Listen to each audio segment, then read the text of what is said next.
Welcome to another episode of the auction reviews. Today we have a really exciting one of the golden auctions that ended last Saturday on the 25th. Happens to be an elite auction with a lot of heavy hitters. As usual, we have Gary.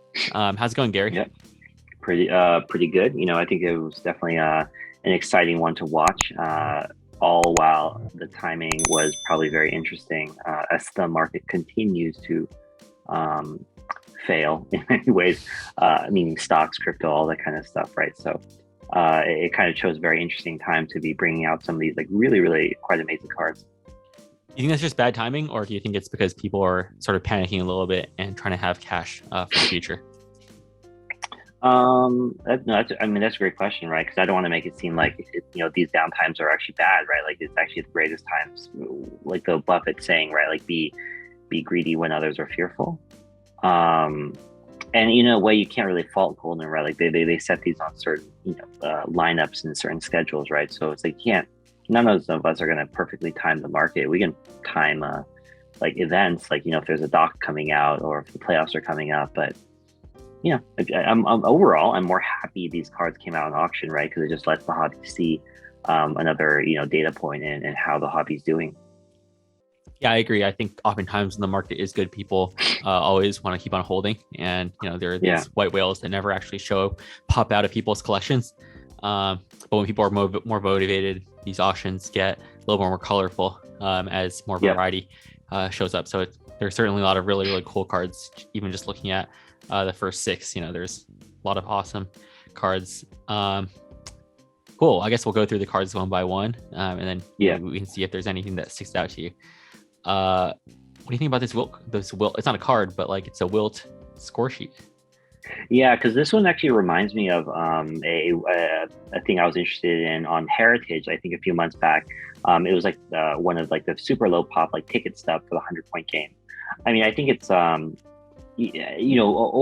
I think even during this dip, right? Like a lot of vintage, including like high grade Wilt Chamberlain rookies, Pete Maravich or like Julius Irving, things like that, like have still actually fared pretty well in this era. And then, I think of this is definitely on the short list for things, in my opinion, where it's so legendary that even modern kids that are obsessed with LaMelo Ball or Ant, like they know that this event happened, right? And they know this event was incredible. And this definitely is one of those things where like certainly that ticket stub, like the one that sold on Heritage for a pretty high 5-figure sum, like it looks nowhere as nice as the ticket here. My first thought was like I would just like take it out of this frame and then PSA grade all of these things individually, right? Yeah. And but it's super cool. I mean, I like it a lot. Like going for 122, I think, in my opinion, I think feels like a pretty good buy actually, because I think we were talking about earlier. I don't even know how many score sheets there would be, right? Like it must be very, very hard to replicate this set of memorabilia. Yeah, definitely. I was just reading the description, and it seems like there are actually not too many of these that exist, because it says, Philly was already a lock for the playoffs with the Knicks. Many reporters opted to attend the MLB spring training rather than the basketball game, leaving only two photographers and Warriors PR rep. Doesn't really exactly say how many there are, but it's really, really interesting. I was just looking at this part, and there's just so many.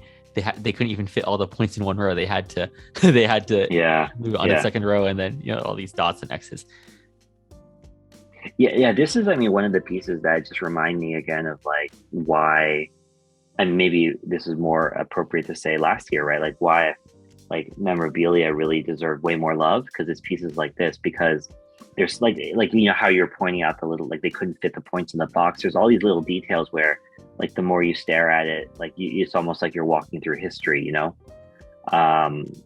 It's a piece like this that if I were to see it in person, like, it definitely would make me feel like I was actually there, right? To see history. I'm sure the modern era, a lot of people might, I mean, someday we're probably going to end up seeing, like the 81-point game, like something from that game, right? Like a score sheet. But of course, that one's even not as amazing as this, because this one is from what I always love in terms of collectibles, just like the Honus Wagner or this, how you said the spring training thing is, I love accidental scarcity. like, Yeah. things that are scarce because nobody gave it love, and so either they got destroyed or no one showed up to even make the scorecards or whatever, and later on proved to be epic, right? Like, I think those are really cool. Yeah, I know that. I definitely agree with that. Also, like kind of like the what happened to like the 52 mantle, right? Like a lot of them were like dumped into the ocean. Yeah. The also like Brady rookies, right? Like people didn't really care about him when he started. He first started playing. The debut tickets, like people never took those really seriously, right? Like how many people do you know actually like keep tickets from the first game they go to, right? Not many. Yeah, definitely. So yeah, cool. Let's keep on moving on. Typical stuff here. We have some KD shiny cards.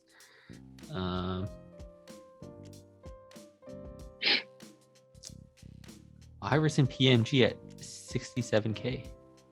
That one, another one I remember seeing. I guess that one I'm also glad that AI is just getting some love there. That reminds me. There's another recently Kobe, Allen Iverson, like immaculate duo there that went pretty high too, I think for 16K.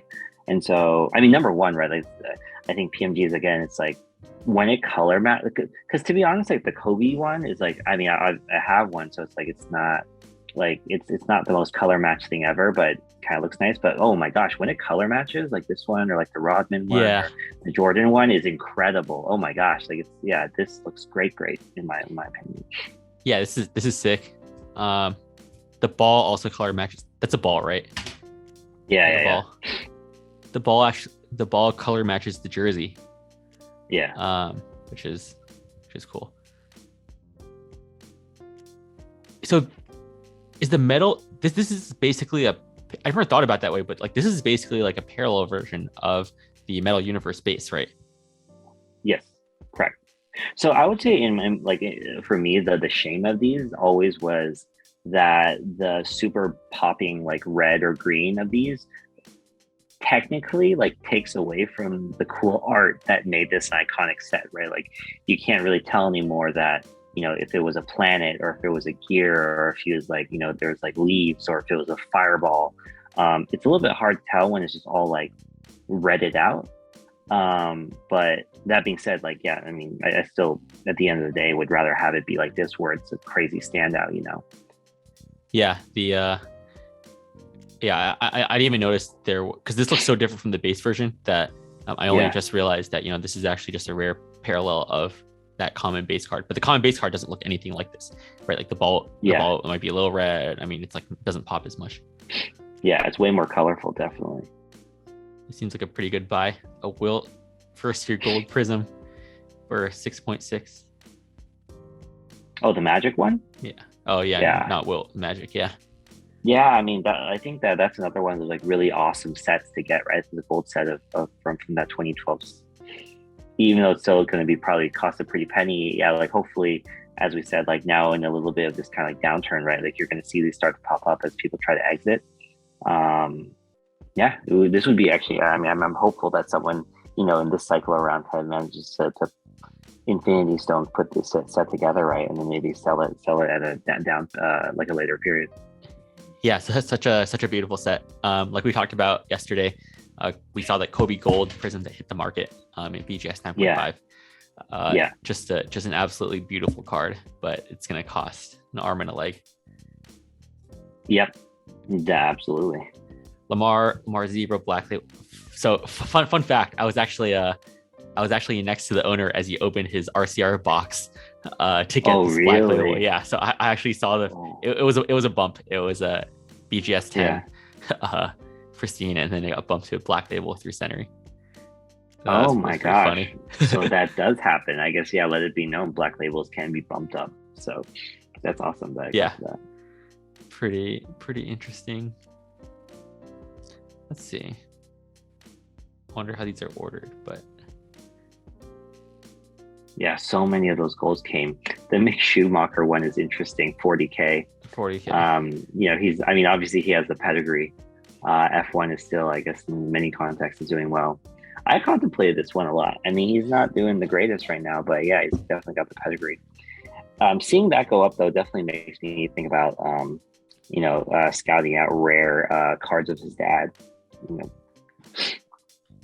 Yeah, I think we were talking about this the other day, right? Like his dad, like Michael Schumacher's rookie cards are not actually worth that much because they printed a lot, right? Yeah. Like PSA 10s of his rookie are like, in the 1K range because the supply is just so high. Yeah. But what team is he on for this? You mean what team? Yeah, Haas Haas. F1. Okay. Yeah, I mean, from Drive to Survive, Haas definitely had a. I think in the first season they had a lot of drama, right? Like they, I think, basically dissolved and then kind of rebirthed. So. Yeah, kind of new beginnings. Do you think the fact that they're like an American team affects the market? Yeah, I mean, do people care in F1? Well, I think that if you asked me 10 years ago, I'd say they probably wouldn't care. But then in many ways, like the way it got super popular in America in the recent years, I think was also unexpected, but it's here now for sure. And it's like, hey, credit goes to F1 team and like marketing and making them now to be like a, must see TV, must go to if you're famous event. Because America still by far, right? Like you need American market to be in there to really pump some of these assets to new records. And F1 is by far right one of the biggest beneficiaries of that in the last 2 years, right? If we look at I mean, there's another case right there, like the Hamilton, right? Yeah, what do you think about this? What is your first reaction? I mean, 8.5 for 44K. I mean, that's if I were the seller, I'd be pretty happy with that. I feel. Really? It's not my favorite patch. I don't like his auto all that much, but yeah. But I think it's a good sale. I mean, I think it definitely makes me think that F1 is still going to performing decently well. I would have guessed this is a little low. Like if you had asked me like before the auction, I probably would have guessed like 70 or 80. Like the patch is probably like more middle of the road, but like these dynasty cards are like very highly hard to find in F1. Yeah. So I would have guessed it was probably, I would have said it was like on the lower side. Also another side question, why is Dynasty so highly regarded in F1 but not very highly regarded in baseball? Because in baseball you have like the patches are sick, like they're amazing patches with like beautiful autos, but they don't go for that much. Why do you think that is? That could be number one, that could be interesting play for sure, because I definitely see it. Like every time I see a baseball one, it's always like, if it's the Mariners, it's always the compass, right? Or if it's the Angels, it's always like some insane part of the team logo. It's definitely. I mean, I would say certainly one of the reasons is also because in baseball you're definitely competing with so many more other like patch auto products, whereas in F1 it's still pretty scarce, right? Like their standard non-chrome like tops release, they do have relics, but they don't have auto relics. It's pretty safe to say that for Dynasty in F1, this is like if the market thinks in parallels, this is their national treasures, right? And in a world where there's no flawless, there's no other patch auto kind of circumstances. But patch autos aren't really a thing in baseball either, right? Like so shouldn't that argument also apply then? If that would still apply, right? Because there's no patch autos in baseball. I think that there is a lot of cases of, I think it's just one of the cases where there's really not that many other choices, whereas in baseball, maybe outside of just the strict hierarchy of patch auto, there's just so many other kind of collectible variations, right? Like whether it be game used like bat versus ball versus uniform and all these kind of things, right? There's so many other variations that spread out the total amount of money dedicated to baseball. Whereas F1, I think even very smart people, right? Like 2 years, 3 years ago, where it's just you have to watch F1, like their average income user base is absolutely massive. And given how rich that average fan base is relative to how many products there actually are, seems a bit few. And compare that to, I think UFC is the opposite case, where it's they have so many products relative to probably what the total market cap of that sport is for trading cards. Right. And that's where you're getting, the kind of down round, so to speak, or like, down market overall for our UFC products. Huh. Yeah, I've never really thought about it that way, but that makes a lot of sense. 40K on this KD refractor. That's pretty crazy. AD flawless 1 of 1 laundry tag. Oh, 90. I mean, What are your thoughts on laundry tags? Tell me, Gary. Why do you hate laundry really tags? Badly. Really? Why do I hate laundry tags? Like, is this even a laundry tag? It's just a Nike logo. It's just the Nike logo. Like usually it says usually it'll say like XXL or something, right? And it'll show like, made in like whatever. But I think Panini learned their lesson when, like, I think the Cole Anthony one, they found like a hat relic that said like extra small, and people were just like, oh yeah, his head is tight. Clearly he didn't wear it. So yeah. I mean, like, yeah, number one, I guess, like, from an aesthetic standpoint, I just don't like the Nike logo on something like this. And when I think of a jersey, like, that's not what I think of like as a very critical part of the jersey. Now, is the Nike tag better than the laundry part that says like, machine wash, don't air dry? Yeah, it's way better. It infuriates me even more that when it gives you the washing instruction patch, right? Like, that's even stupider in my mind. I kind of like that though. There's like more words, it looks there's more complexity to it. Like this one just looks like, I mean, we've mentioned this before, like when it is that tag, I kind of like it when it says made in China, but that's because I'm Chinese. Like if I had that part of the tag, I'd be like, oh cool, that's a cool part of the words. The Nike one, well, also, like, another thing is I don't really know where the patch is. Yeah, I feel like it's not a shirt patch. Yeah, like a tag, like a jersey tag.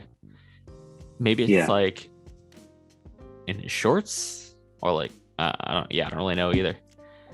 One thing that always bugged me about Flawless was like how small the patch window was. Like even for like the best of the best cards, it would just like, this is a 1 of 1. It's like one of the best cards in the entire product. Right, and the window is only like 1.5 inch by 1.5 inch, right? Pretty small. Yeah, actually, now that you mentioned that, I think that's actually the better argument for it. It's pitifully small. It's just like how, like in Immaculate, right? Like I remember during Zion's year, like if you went, spent the extra money to get the FOTL, and you get like a premium patch, and like you get the rookie like auto shoe patches. Yeah. But relative to the card, it was literally the smallest window you could humanly get in a patch, right, for a card. And the horizontals had a bigger patch for the horizontal jerseys. The normal jersey cards in the non-FOTL boxes had way bigger windows, and just made the card more aesthetically pleasing. Yeah, I really like the jumbo patches. I wish Flawless. I wish Panini made those like the true patch autos rather than like the small ones. Because those patches were aesthetically a lot more appealing, but somehow worth just a fraction of the true RPA. I've been thinking for such a long time, like I feel like the NT horizontals don't get near the love they do, and I bet they're way lower pop. Why do you think they're way lower pop? I think, well, it's not that they're inherently lower pop, right? It's just more like I'm sure people are just grading them less. Oh yeah, they're certainly grading them less. The true horizontal usually also like numbered lower. Oh, you mean true vertical? Like, for example, no, the true horizontal. So like, for example, like the NTRP vertical is numbered out of 99, but the true horizontal NT is numbered out of 49 or like 75. Yeah, I think it's out of 49, but there are 75 variations. Yep. Charles Barkley PMG red. That's a nice one too. And I think Charles Barkley, just like, I mean, he's definitely something that I personally, PC just because his cultural relevant. I mean, I love watching him, right? I feel like his cultural relevance doesn't match up to the prices he gets on the card. Granted, he hasn't won a ring, but I think that, I think he's a great kind of PC. Cool card. It's also interesting how a lot of these PMGs are just recently graded. So I wonder if they're just like sitting around and like someone just like was like, oh, I'll because having had the fortune to witness somebody recently open one of these, like it's truly heartbreaking because these cards do stick, right? Yeah. And so if they pulled it recently, oh my gosh, like it's gonna be brutal. Gonna be problems. Yeah. 228K for this Mike Trout. The orange. I know a gold PSA 10 did, I think it was like 500 something. Yeah. I think it was 400, 500. Funny part was like I was offered it on Facebook for around, I think around 200 something. And then I said no. And then wow, Gem Plus. Yeah, Gem in Plus. Looks off center though. I mean, left, right doesn't look. Yeah, it looks more great. 9.5. I would say it's 9.5 worthy. Yeah, centering is 9.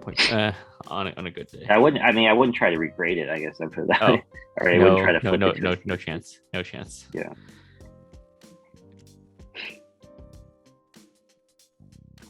This is very high. 6.3K. I mean, the one at the bottom. Yeah, I mean that's a great one. Don't see those every day. Speaking thoughts, Gary. I mean, it is a high price, but I think it's worthy of that. Like we more often see the Kobe around, being sold. Like recently there's the autograph one, but like this to me, I mean, even in its base form is like the icon of the set, just because like the design of it, like, his pose, like it hits like every check mark. The Kobe one, I would say the criticism is, in my opinion, the pose was not that great.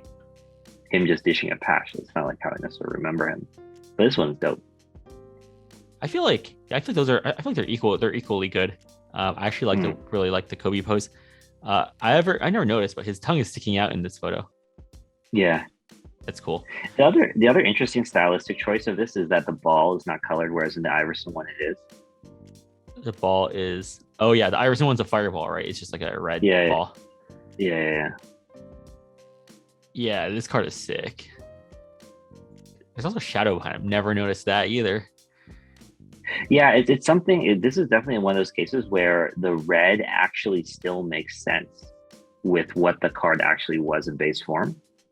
Like the fire on the fireball still makes sense. Like, like him streaking through is totally makes sense in any color. It pairs with his jersey.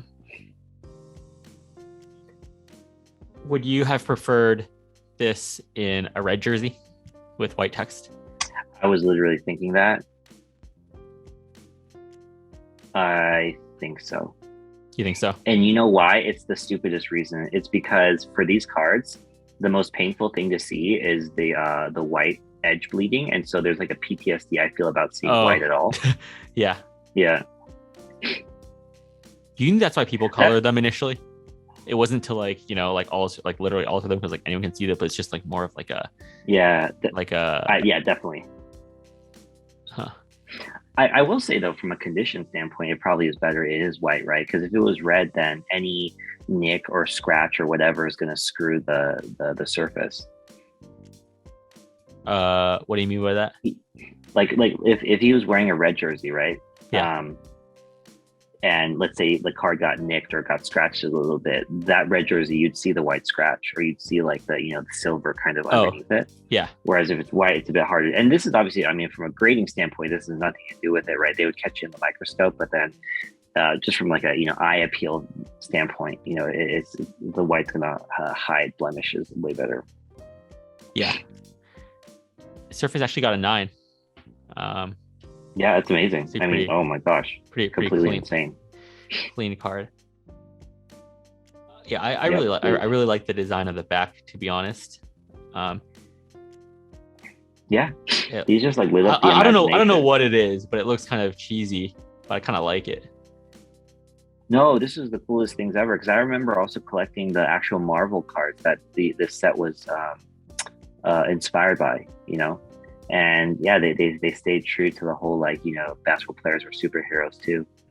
Have you ever noticed this? Yes. penciler, John Zob, and then Don Castle. Yeah. What is those the are like penciler? Marvel illustrators. The penciler is the guy that does the black and white sketch, and then the colorist is the guy that that basically does the finishing touches, makes it pop, like kind of puts in all the color. Oh, like so CGI would be like if there's any kind of 3D element, in it, like kind of a renderish kind of feel. When you have that depth feeling, that's him. Do the other cards show the same names? Correct. Yeah. So I think that one of these days, whether it's Find Your Trove or Spinatron or any of these other guys are doing amazing work. Like I'm sure, I myself have been trying to find some of these illustrators just to get them to talk about some of these cards, Yeah, that's sick. Also says PMG on the back. Yeah. These cards are 20. These cards are 25 years old now. Right. Yep.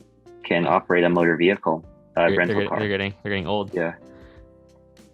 Cool stuff. I think that was one of the coolest cards in this auction. Oh, by far. Yeah, definitely. What do you think about this? Leclerc. I mean, this one, I think, definitely a this one still has speculative value for the end of the year, right? Because the season isn't set yet. This is a first year one, and I think that first years aren't getting enough love. It seems like people are pricing first years and second years actually at pretty close levels, which I think is kind of interesting. What do you mean by first years are not getting enough love? You mean second years are not getting enough love? Overall, I think they're just overrated. Not underrated in general, just overall set. But it seems that when me and you are in the past when we've looked at some of the second years, right? Like they're selling for close amounts to what the first year version of that card would sell for as well. Yeah. But at the same time, I guess maybe now that I think of it, some of whether it's first or second year, like in some of these drivers' cases, like Hamilton, neither are his rookie. Yeah. So maybe it doesn't matter as much as at all. This one, the shell patches. The idea of the shell patch is cool, but the geometry of the layout of this patch is not great. Yeah, I want to like it, but I can't like it. Also, I don't like the red thing on the bottom. Yeah. Like if you could move 100%. That down a few millimeters, I think that would fix things. The absolute sickest patch of this one to me would be the horse of the Ferrari. Oh, that would be sick. It would fit perfectly too. Yeah, that to me, if that were in there and you had the same, what was this? Was this is this a Gem? Oh my, yeah, if it was a Gem 10 and it had the horse, I'd pay $40K for that. Yeah, more than, I probably wouldn't, I probably wouldn't even win at that. So, yeah. Didn't the 1 of 1, what patch was on the 1 of 1? Do you remember? It wasn't, I don't think it was the Ferrari horse. Yeah, it definitely wasn't. I remember seeing it and being very disappointed by it. Yeah. Sorry, $14K for this? Oh. With a faded auto? It would be kind of funny if people considered this the color match. Is that why? I hope not. Because I think red, white, and blue auto is. I think it's SSP. Yeah, that's crazy. One other card that really surprised me was that Tom Brady 2018 Prism Silver. In January, that card in a PSA 10 was a 30K card. Mm-hmm. Now it's like a 4K card in a PSA 10. Yeah, it's crazy. There's a point definitely of all the players that really generated insane amounts of FOMO. Definitely, the whole saga of Tom Brady retiring, unretiring, really capped by that auction football purchase that wound up, triggering a resale of it at a much lower price. I think is a good image of how that market has gone for Brady. Outside of his legendary ones, obviously his championship tickets still did very, very well. Yeah, that was sick. Yeah. So what about this one, man? This was insane. What if you? Okay, so what if, knowing that the laundry patch did 90, what would you have guessed this would do? If the laundry patch, given how much I don't like laundry patches, I would genuinely want this to be, yeah, I think given the launch price of 90, this being 4 to 5 times more than that, it's like, yeah, that kind of approximates like how much I like this more than that one. But it also tells, for me personally, I wouldn't pay 90K for the launch tag. Yeah, I mean, it's a sick card without a doubt, right? And like the speculativeness of this is quite tasty. I put it that way. Yeah. Because it would certainly go more than that, right? Like if you actually like, I mean, all he really needs to do is probably make it into the conference finals at some point, right? And then this card would go nuts. It'd be like, you know, Joe Burrow to the extreme, right? Right. So, but this isn't even like the best logo man, right? Like the NT logo man is better. Correct, it'd be the NT. Yeah. That's all it. Yeah, that's very. I find 420K very, very high. But let's see. Yeah, and this was something where it was high very early. I remember me and you were looking at it like days before the auction ended, and it was just like, oh my gosh. A week before the auction it ended, was already 205K. Yeah. LeBron 1 of 1. I saw this listed on Facebook for like 80K 2 years ago when it was just oh pulled. My gosh. But it seems like those cards have gone way down. Yeah.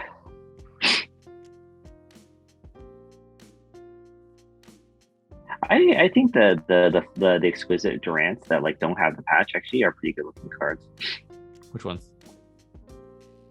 Scroll up. Actually down a little bit below after the Edwards. Oh, this one. That one? Yeah. That was kind of cool. Yeah. Because they actually put something nice where the patch otherwise would be. There's a nice foil. little holographic Sonics logo. The foil, yeah, I think the foil definitely makes it. And they're actually pretty low numbered.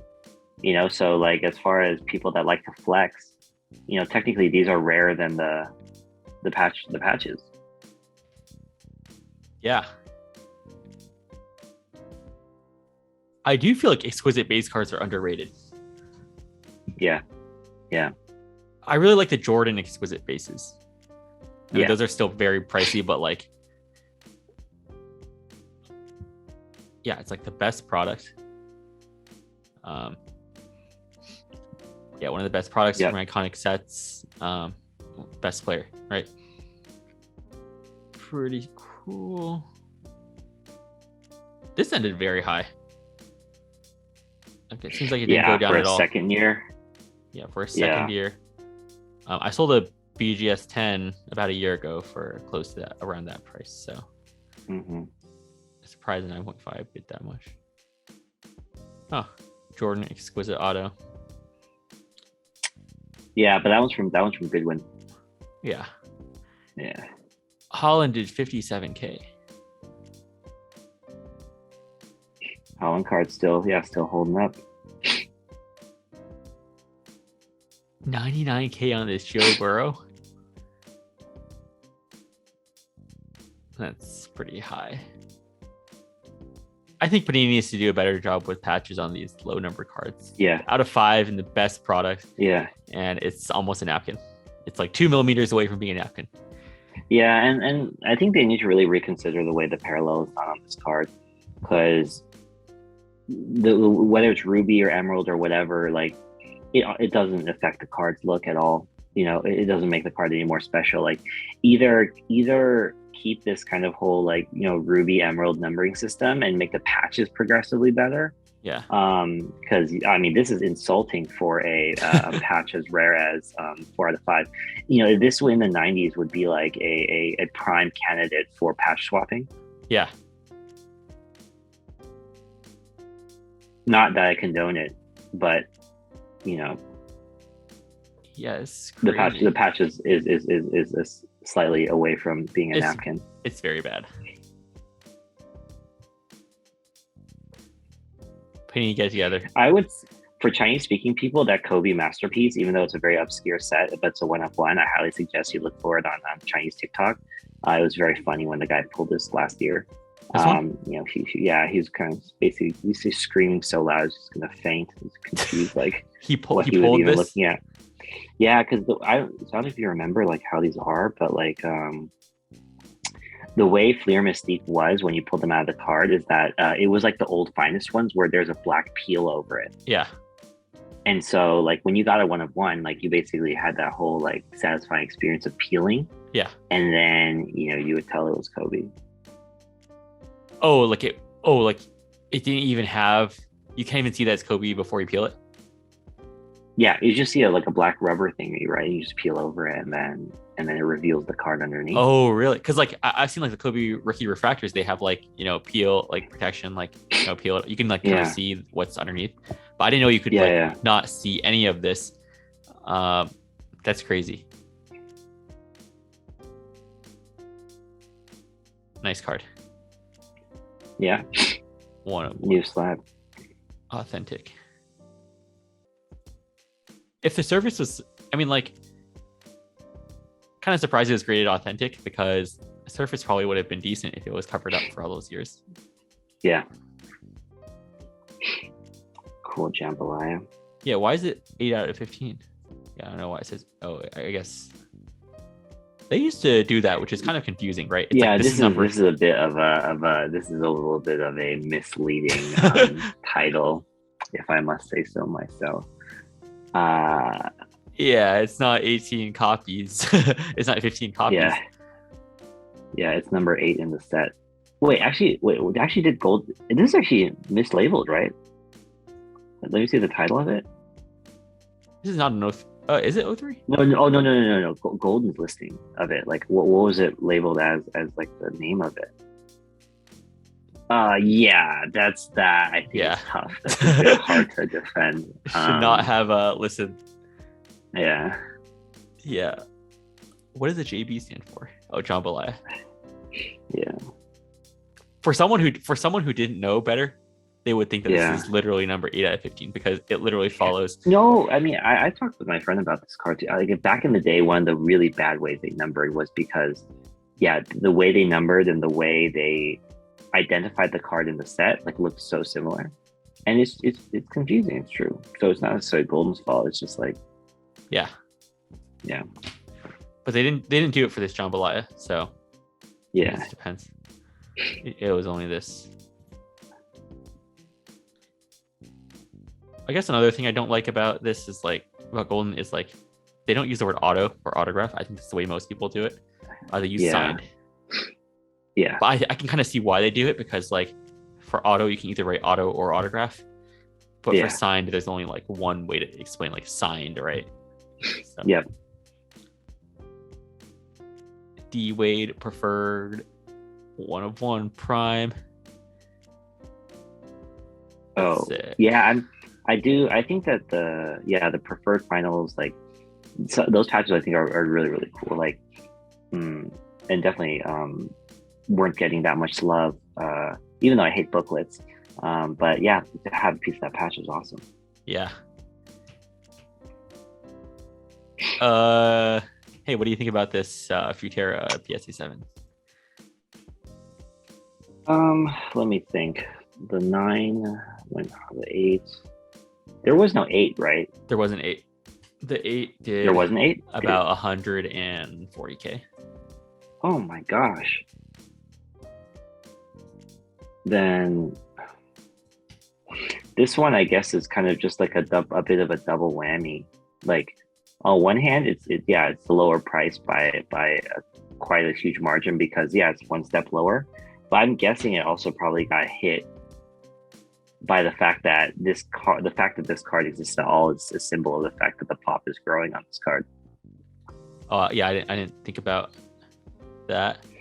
It seems like a modern label too. Like, I would be curious to see if they were even like consecutive labels to see if like they were submitted by the same person. Yeah. I wouldn't be surprised.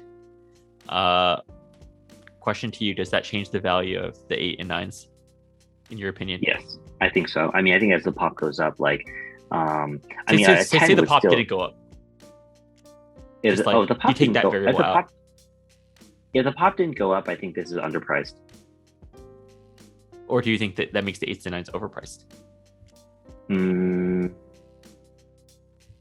If the pop didn't go up, the 8 still feels high to me. The 9 is what it is because it is the best of the best,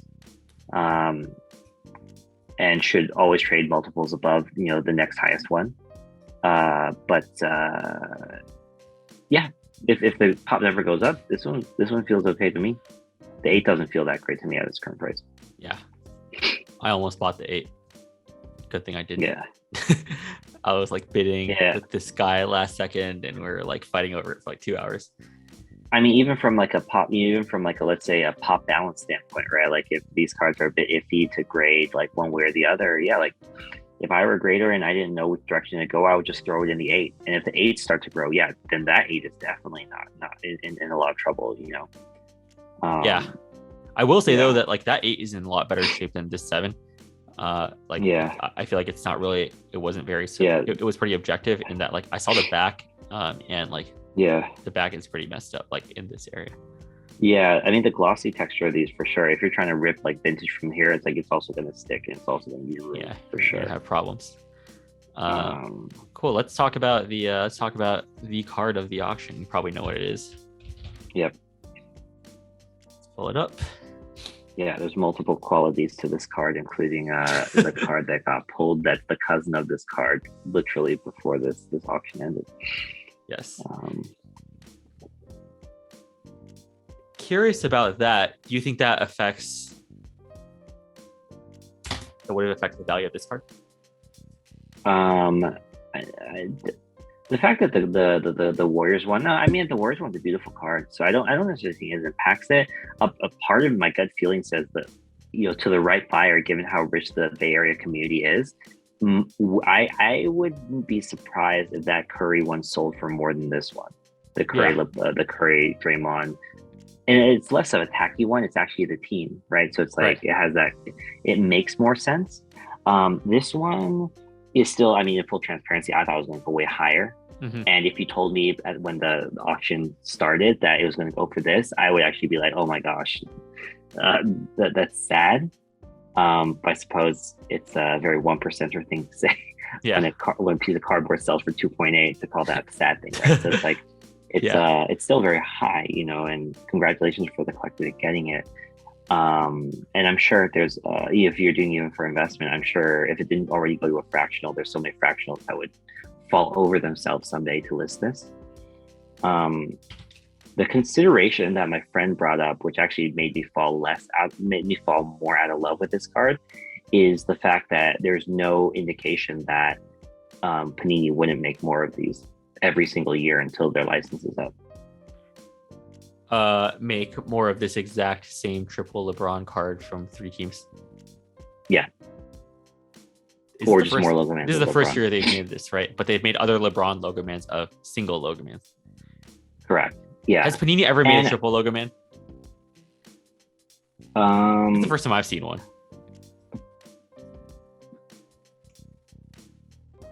Has Panini made one? That's a good question. Yeah, we'll have to look into that one. Yeah, I'm sure people have done research. I've never seen Triple Logoman. Yeah. I mean, the amount of effort it takes to make this is impressive. I agree, because you're basically pulling LeBron jerseys from different eras of his career. And so I actually think it's kind of cool that the NBA logos are different in each one. Yeah. You can tell the stitching is totally different, which shows kind of the progression of how the league has changed in terms of uniform craftsmanship. And I'm pretty sure this would have crossed over from like the whole champion jerseys to the Nike jerseys. So I think that's super cool. Thank goodness when people finally saw the back, it's game used, right? So, or game used, at least player worn. So it's oh my gosh, if it said like not even used, holy yeah, that would have been ugly. When did it switch from? So you're saying this one is Nike and these two are champion? Yeah. This is certainly a sick card. Yeah. What? Because I'm gonna say it here first. They're gonna do this one again, but they're gonna put the 75th anniversary logo man in one of them. Oh, you think you do 4? Can you fit 4? Let's do some image editing to Yeah, see well, if you can no, squeeze so 4 onto okay, this so thing. so the really crappy thing would be if LeBron went to another team then and they did the 4. Like I think someone I literally messaged me about this yesterday. They're measuring it out and they think you could jam 4 in. Like you'd have to make the margins much smaller, but in theory you could jam 4. Oh, I feel like you could. Yeah. Yeah. That I feel like that would be more of an insult to LeBron. Like the fact that like, adding a new team doesn't feel more prestigious. It feels more ring like chasing. I guess. Yeah, more disloyal, I suppose. Unless he goes to the Cavs again. That's true. Yeah, I mean that would be a beautiful one, right? Like if they went back to the Cavs. Oh yeah. And that was a 75th anniversary one. I think that's cool. That would be sick. Yeah, Cavs, Heat, Lakers, Cavs. Yeah, but if that happened, right? Like, would you pay more for that than this? Oh, definitely. Yeah, so I guess that's the thing is that like that kind of thinking, like the people, I'm sure it's not just us thinking. I really like the imagination of what other cool things you could do, make people think that like, okay, like maybe I should not blow my entire net worth on this one. Maybe I should wait.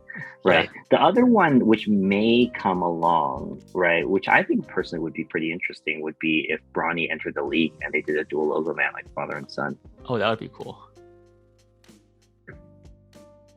That would be sick. Yeah. Oh, that actually provides even more evidence that he could possibly change teams, right, wherever Bronny goes. Oh yeah. That's what. Yeah, exactly. I wonder why they didn't do it for like NT. Why didn't put this thing in NT? That's a good question. That seems like that would be. If I were Panini, like I would make that. I mean, the NT flawless relationship by far has been one of the more interesting and awkward things for Panini since its, institution of those two product lines, right? Because if you were to do like a, head by head comparison, like who has the most luxurious, opening experience, people probably say flawless in its ridiculous briefcase, right? But like, what is the top tier product? People would still probably say NT. So things kind of like cross over, there's certain aspects is more luxurious, other aspects is not luxurious. And now, yeah, like is a triple logo man in the flawless box or an NT box? Like, well, it's the flawless one. There's more factors than just card price and box price in determining whether or not something is luxurious, right? Is that what you're trying to say? Yeah. It's almost like if you, if like, my Honda Civic had like crocodile leather and then the Ferrari had like, pleather. Right. I'd be like, what the? Shouldn't you just put all the nicest things in one? But maybe not. Maybe the good strategy is to have good stuff in, all your high-end products to give them all a certain interesting, appeal. Right. Yeah. I feel like that's probably what they're going for, right? Like if NT was better than flawless in every respect, then no one would have a reason to buy flawless anymore. But because there are these like really sick looking chase cards in flawless, now there's this whole wave of excitement for these flawless cards. Very cool. Very cool. Is there a reason why Kobe can't be on these flawless products? Like you could theoretically make this make a single logo man for Kobe, right? Well, you could make multiple. You could do the years he was 8 and the years he was 24. But the you wouldn't logo be able to man, tell by the logo man. You wouldn't tell by the logo, yeah. But you could, I guess you could have like two pictures side by side. There's that card with the auto. He's like the horizontal flawless card. It's like he's 8 on the right side and 24 on the 8 on the left side and 24 on the right side. That would be amazing. Yeah, I mean, I think I would love for that card to exist. I mean, there aren't Kobe cards in flawless and NT, right? Like in recent years since his passing. No, so like after 2020, there have been no Kobe cards period in any Panini product. Yeah. So I wonder why. Like that's always been a mystery to me. Like I wonder if there was something in the contract. A legal concern. Yeah. Because like in the later ends of Kobe's career, remember like all his autos had the 24 sticker on the back. Right. Like at some stage, like clearly his own estate like took control, right, of his IP and auto rights and jersey rights, it seems. I'm talking about non-autos. Yeah, so I wonder, would relics be included in that as well? Maybe not. Actually, maybe the relics are just, or even non-relic base cards. Like they stopped producing like Kobe Gold Prisms in 2020. Yeah. Right. Like it seems kind of, it's probably like fine line. It's some like fine wording in the contract or something. Yeah. But yeah, definitely. Yeah, definitely the talk of the auction. I think that 2.4 is definitely a little low from what I expected. My friend also, his opinion also was that the fact that Backyard Breaks pulled it has influenced the value a little bit. Do you think that's true? Would you agree or disagree with that? I mean, when I saw, we literally live in a very bizarre world, right? Because going back to this topic, would it affect at the end of the day when this one got pulled, right? That Backyard Break, did I feel like, man, karmically, spiritually, does that hurt? Yeah, of course it hurts, given the controversy. But then when they pulled the Curry Draymond Clay one, then it went from like spiritually hurt to being like, something's not right. That's crazy. Does that mean that all the top flawless cards have been pulled? I mean, in my heart, those are the only two, right? As a Bay Area fan, those are the only two I'd want. So outside of that, it would just be the single Logomans, right? The Logoman autos, like the LaMelo, the Ant, things like that. Yeah, that's crazy how they pulled both of them. But part of me thinks that you might as well, literally at this point, you might as well have written on the label that Backyard Breaks what would be cool, which is not really a PSA feature in the future, I think would be interesting, is if there's like a QR code that you could scan somewhere on the slab that goes to the link of when it got pulled. Because, to Backyard Breaks credit, they did make a big, they yelled and it was exciting and it's cool. And I think future owners of the card, you might as well just put documentation in of what it was like when it was actually pulled that day, Yeah, or put put it on the burden of the person submitting the card to provide that documentation, right? Like PSA doesn't even do that much work. It's just correct. Like a link or something. Cool. Yeah, this is certainly a beautiful card. I don't think that there will be a card of this magnitude in a while, but hopefully. I mean, I hope this card winds up at the Nationals. I'd love to see it. I mean, I have a feeling one of those fractional companies bought it. Got it. I mean, hey, good on them. Then I will be buying shares. Yeah, there's also kind of like this thing with like, I feel like the fractionalization is tough, right? Because it's like everyone kind of sees that you paid 2.4 million for it. So if you try to IPO it at like $5 million, like that's kind of a bad look. So I wonder what the strategy would be behind that, right? Like if I were like a fractionalization company, like I would want to buy like card like this, like kind of like under the radar, so that you can kind of like have flexibility in terms of like what you charge people for it. I mean, I think that also into the future, the other consideration is that there's nothing also stopping, kind of not to take this down a crypto road, but like the whole popularization of DAOs and kind of like buying groups. Yeah. They just like, SPV, basically just like, finite shareholders split the bill on this is also highly possible as well. Especially at this price level. That's true. Yeah. If I knew about it, I would join something like that too. Yeah. Because you get the benefit of keeping it private, like you said, right? You can launch it on something else whenever you feel like without releasing that information to the public. And so that feels like to be the attractive choice.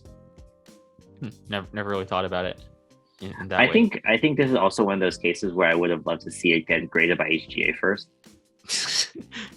Double slab it. I think I did it last time. That's because I think we talked about this. Like, I don't think this even needed to be in a PSA slab. It's like fine the way it was and the way. I think it's a legal thing. I think. Yeah. To get the PSA, like the liability guarantee on this, like it's authentic, all that kind of stuff. Like once this has been cataloged, that there is no other copy out there, right? Because this is like the one and only authentic copy. I guess the fear of like buying like a sealed version. It's like, okay, like maybe there's another one floating around, but it's like, how do you know if Panini made a mistake? How do you know if like this one's like wasn't factory made somewhere else, right? Like, but yeah, I would have preferred. My honest opinion is I think it would have ended a lot higher if it were in the original flawless case.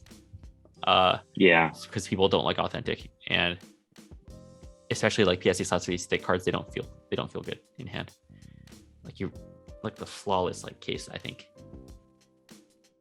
Yeah, really. Someday I feel like this card, once this card gets old enough, it seems like it would look even better if you're in the SGC, just like a tuxedo case. Because pretty. Oh, that would be nice. Yeah, this is definitely a sick card. Definitely want to see where it pops up. I'm sure we'll hear where it goes in the next few months. But yeah, let's end on a high note. We talked about the best card in this auction. Mm-hmm. Thank you for your time, Gary. It's certainly a pleasure. Bouncing thoughts off each other on what happened in last week's Goldin auctions. Yeah, I mean, definitely overall, congrats to Goldin Auctions, right? Like this, amongst other ones, there's obviously the Exquisite RPA for LeBron that sold quite high, the gold variant. Overall, I think it was a great auction for the hobby, right? There's different record setters and still clearly interested buyers buying amazing pieces of memorabilia and cards. So yeah, huge congrats to them. Cool. Talk soon. Yep.